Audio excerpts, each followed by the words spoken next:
স্বামী বিবেকানন্দকে যুব সম্প্রদায়ের কাছে অনুপ্রেরণার প্রতীক হিসাবে মানা হয়। তিনি ধর্ম, দর্শন, ইতিহাস, শিল্প, সমাজ বিজ্ঞান, সাহিত্যে নানান বিষয়ে জ্ঞানী ছিলেন।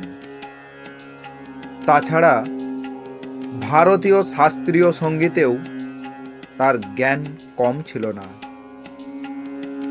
নানান অনুষ্ঠানে তিনি তার মূল্যবান চিন্তা ও অনুপ্রেরণামূলক বাণী তরুণ সম্প্রদায়কে সামনে এগিয়ে নিয়ে যেতে অনুপ্রেরণা জাগিয়েছেন। তাই স্বামীজির জন্মজয়ন্তী জাতীয় যুব দিবস হিসাবে পালন করা হয়। স্বামীজি আধুনিক মানুষের আদর্শ, বিশেষ করে তরুণ সমাজের জন্য। তিনি আমাদের এমন কিছু দিয়েছেন যা আমাদের উত্তরাধিকার সূত্রে গর্বিত করে।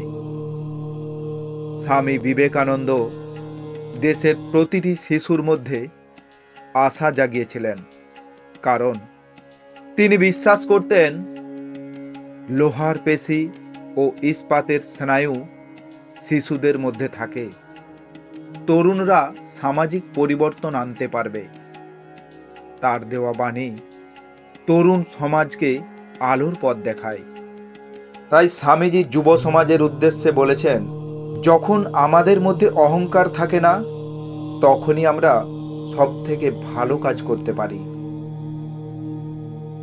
একটি সময়ে একটি কাজ করো এবং সেটা করার সময় নিজের সব কিছু তার মধ্যে ব্যয় করে দাও। কখনো বড় পরিকল্পনার হিসাব করবেন না। ধীরে ধীরে আগে শুরু করুন। আপনার ভূমি নির্মাণ করুন, তারপর ধীরে ধীরে এটিকে প্রসার করুন।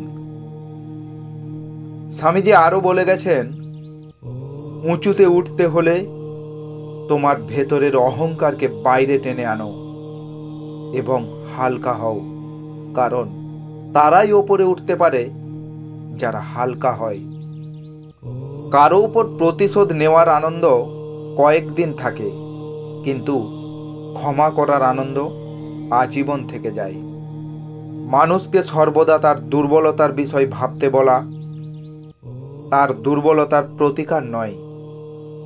তার শক্তির কথা স্মরণ করিয়ে দেওয়াই প্রতিকারের উপায় নয়। তার মধ্যে যে শক্তি আগে থেকেই বর্তমান, তার বিষয় স্মরণ করিয়ে দাও। ভদ্র ভাষা আর নম্র ব্যবহার করলে মূর্খরা ভাবে লোকটি দুর্বল, কিন্তু আসলে সে জানে না এই গুণটি অর্জন করা কত কঠিন। তুমি জন্ম থেকে পাপী ও অসৎ, এইটি সর্বাপেক্ষা মিথ্যা কথা।